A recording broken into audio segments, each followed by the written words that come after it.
Escala en París, Braulio Moro.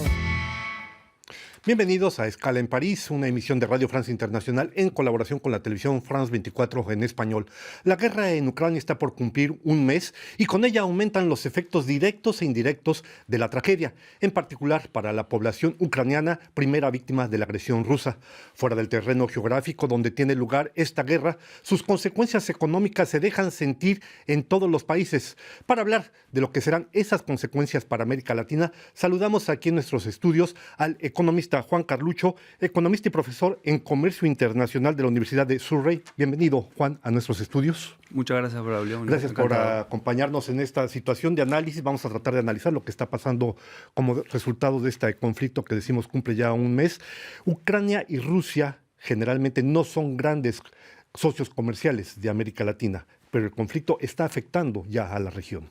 Sí, efectivamente, digamos, la región, por una cuestión sobre todo geográfica e histórica, tiene pocas relaciones comerciales y económicas directas con los países involucrados directamente en el conflicto, que son Rusia y Ucrania. Entonces los impactos, digamos, macroeconómicos directos son más reducidos que por ahí en otras regiones del mundo que tienen relaciones mucho más profundas con esos países. Ahora, eso obviamente no quiere decir digamos, esta distancia geográfica permite cierto resguardo, pero los efectos de la crisis transitan vía el efecto que esta crisis tiene en los mercados globales. O sea, hoy ya podemos saber que esto es una crisis global y hay diferentes niveles en los cuales está afectando a los países de América Latina. Creo que el primer nivel es el siguiente. Venimos de una situación de una fuerte recuperación de la economía mundial en 2021, ya con fuertes aumentos de precios de ciertas materias primas, agroalimentarias, petróleo, gas, ciertos metales, y lo que está pasando ahora, digamos, es una fuerte reducción de la oferta de ciertas de esas materias primas, porque Rusia y Ucrania son grandes jugadores, productores mundiales de trigo, de aceite de girasol y de otras materias, inclusive de petróleo y de gas. Entonces, en una situación que es una ley económica muy simple, cuando la demanda está aumentando y si la oferta se reduce, lo que hace son los precios que aumentan. Entonces, lo que vemos hoy, el efecto más, digamos, que impacta más la economía global, no es tanto sobre la actividad, sino sobre los precios de esas materias primas. A este propósito, Juan, la economía en general sufrió un parón como consecuencia de la COVID en general, pero lo que se veía es que a partir del 2021 hubo una fuerte recuperación notablemente de los intercambios entre Rusia, Ucrania y los países de América Latina en la proporción, decíamos, que representan poco generalmente del comercio latinoamericano. ¿Se puede decir en este terreno que ya América Latina es una especie de víctima colateral como tal? No, creo que el impacto más fuerte no pasa tanto, si bien hubo una recuperación, porque algo que pasó en la crisis del COVID fue que el comercio cayó mucho, muy rápidamente a principios de 2020 y se recuperó muy rápidamente también, y en ese sentido también se recuperaron estas relaciones. Pero de vuelta, yo creo que el impacto más importante pasa sobre el impacto que tiene el conflicto en los mercados globales. Notamente, por ejemplo, al subir el precio de materias primas como el trigo, como el maíz y demás, los países latinoamericanos que son exportadores de esos bienes se ven en un corto plazo, paradójicamente tal vez beneficiados, básicamente porque el precio aumenta, entonces eso quiere decir que el valor de las exportaciones de esos países aumentan, entonces la capacidad de tener divisas. Entonces, digamos, macroeconómicamente de forma agregada, la región puede tener ciertos efectos positivos por ese lado, que varían, obviamente, depende del perfil productivo y exportador de cada país.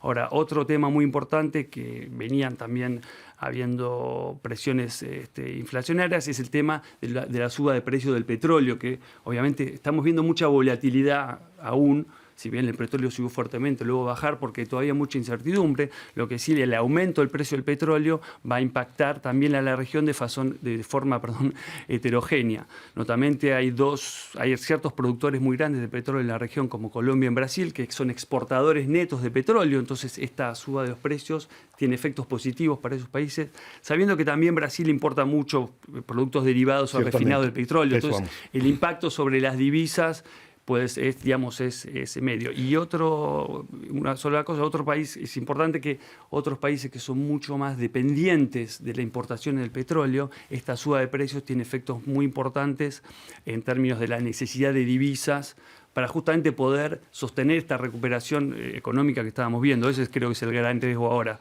Ya sabiendo que, a la diferencia de Europa, el comercio entre los países de América Latina con Rusia o con Ucrania no pasa por la importación ni de gas ni de petróleo. Exactamente. Y eso es importante tenerlo en cuenta. Claro, creo que hay que pensar que en muchos casos en Rusia y Ucrania y América Latina son competidores en ciertos mercados. Entonces, al tener un competidor, por ejemplo el trigo, un problema, digamos, vos personalmente podés beneficiarte de eso, digamos. Pero lo que es importante es que los precios de materias primas como el petróleo y demás son globales, son más o menos los mismos en todo el mundo.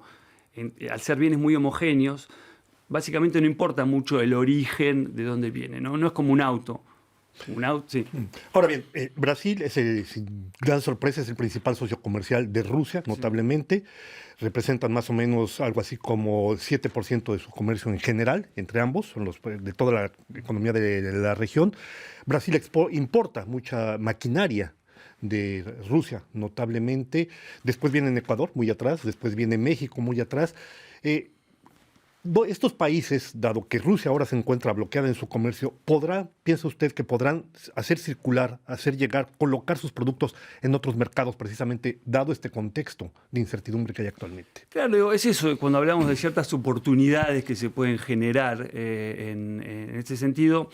Tenemos una situación donde además los embargos y las acciones que están tomando las grandes economías mundiales, como embargos a ciertos productos, como Canadá, por ejemplo, subieron los derechos de importación, etcétera, hace que esos países se van a tornar hacia otros proveedores potenciales, y entonces ya hay ciertas oportunidades de nuevas exportaciones que se pueden generar para esos países. Por otro lado, en el caso particular de Brasil se habla, por ejemplo, de problemas de importaciones, porque ciertos productos, notablemente fertilizantes, que son importados de Rusia, obviamente ahora por todas las cuestiones logísticas ligadas al conflicto, va a ser mucho más difícil de poder importar esos productos. Entonces, un desafío también. Pero de vuelta es como más localizado en ciertos sectores de la economía. A nivel de agregado el problema no es tan grande porque, de vuelta, si bien Brasil exporta a Rusia, es una parte, Brasil exporta casi 200 mil millones de dólares y las exportaciones a Rusia son de 5.000 millones, o sea que es algo relativamente pequeño. Como para el resto de América Latina. Exactamente. Comentaba usted, y creo que es importante destacarlo, efectivamente está en todas las bocas el tema de la inflación, pero ¿en qué momento se podría saber, sabiendo que estamos en una situación de incertidumbre completa, pero cuáles serían los parámetros para permitir que la población se dé cuenta o que los decidores, los que deciden políticamente las políticas económicas, digan, entramos efectivamente en un periodo de fuerte inflación o vamos a entrar en un periodo de gran inflación, de mayor tensión? ¿Es un trimestre, 2 trimestres? Hay muchas variables, yo entiendo, que pueden jugar, pero como economista, ¿cuáles podrían ser algunos elementos que ayuden a descifrar esta compleja situación? Sí, es importante remarcar que salvo algunas excepciones y para la gente, más en general, salvo la excepción de Argentina, Venezuela, la inflación ha estado muy bien controlada en la región en las últimas décadas. Hubo una gran crisis de inflación en los años 80 y después de eso hubo muchas reformas en países que lograron estabilizar la inflación, que no sea muy alta y sobre todo estable. Entonces volvemos a tener inflación ahora en 2021. Esta inflación está muy relacionada con lo que estábamos hablando al principio, que mucho de lo que está determinando esta inflación que vimos el año pasado, tiene que ver con los precios de los alimentos y los precios de la energía, que con esta nueva, recuperación de la economía sube la demanda básicamente, y hay además problemas todavía ligados al transporte de bienes y demás, que son heredados de la pandemia. Entonces, de alguna manera esta crisis viene es como llovido sobre mojado, como decimos en Argentina. Viene como a poner más presión en una situación que ya era delicada. Y los bancos centrales de América Latina ya lo reconocían como un problema. De hecho, ¿qué hacen los bancos centrales cuando hay inflación? Suben las tasas de interés. Para traer moneda, para traer el dinero, congelarlo eventualmente. Eso permite más que nada, cuando más altas son las tasas de interés, la gente consume menos y hay menos inversión. Es como enfriar un poco la economía para bajar los precios. Exactamente. Entonces, esa es la típica moneda. Y eso ya se empezó a hacer el año pasado en varios bancos centrales en América Latina. Entonces, que ya se empezó a reconocer que hay este problema y además, con la historia de inflación, que quedó un poco en el pasado, pero eso siempre queda en la cabeza de la gente, por ahí los bancos centrales de América Latina reaccionaron más. Ahora, estas fuertes presiones han estado, sí se manifiesta muy fuertemente en Estados Unidos también. Entonces el Banco Central americano, que es la Reserva Federal, ya anunció que va a empezar a hacer una política monetaria más dura, como llamamos, que es subir las tasas de interés también. Entonces hay un reconocimiento, digamos. Todo tiene que ver, como bien decías al principio, con la incertidumbre. No sabemos cuánto tiempo dura este conflicto. Si es un conflicto que dura un mes más y después volvemos a la normalidad, es un escenario que es poco probable, no habría tanta necesidad. Tantas consecuencias. Pero si esto se instala, esto va también a generar expectativas de inflación, básicamente que las firmas y las personas van a empezar a pensar que haya más inflación en el futuro y van entonces a posicionarse en estrategias, digamos, relacionadas con eso. Por ejemplo, las empresas suben los precios y demás. Porque una cosa muy importante es que la energía, primero que pesa directamente en la inflación, ¿no? Porque nosotros usamos electricidad, gas en los hogares. También afecta a otros bienes como el transporte, pero además son bienes que son los que llamamos insumos básicos. Están al principio de las cadenas de producción. Entonces necesitamos petróleo para producir casi todos los bienes. Entonces hay efectos de encadenamiento que suben los costos. A propósito de ese encadenamiento, además de su trabajo como economista, usted estuvo en un momento dado sirvió como asesor al gobierno de Argentina para las políticas con respecto al Mercosur. Sabemos que el Mercosur, este bloque compuesto por Argentina, Brasil, Uruguay y Paraguay, había llegado a un acuerdo comercial con la Unión Europea, acuerdo que no ha sido ratificado. Al mismo tiempo, el Mercosur buscó un acuerdo con Rusia y los países de las exrepúblicas soviéticas. Uno de los efectos podría ser que justamente ahora la Unión Europea finalmente se decida a firmar el acuerdo. ¿Sería una especie de derivación de este conflicto, eventualmente? Es posible, digamos. Hubo una época en el Mercosur hace unos años donde se buscaba activamente, digamos, crear acuerdos comerciales con grandes zonas y dentro de eso se firmó, como decís, con Rusia también hubo ciertos memorandos de entendimiento y se firmó en 2019 este acuerdo, un acuerdo en principio entre la Unión Europea y el Mercosur. Hay que recordar tal vez que este acuerdo fue negociado durante 20 años exactamente, o sea que es institucionalmente muy complicado y luego debe ser ratificado por los parlamentos.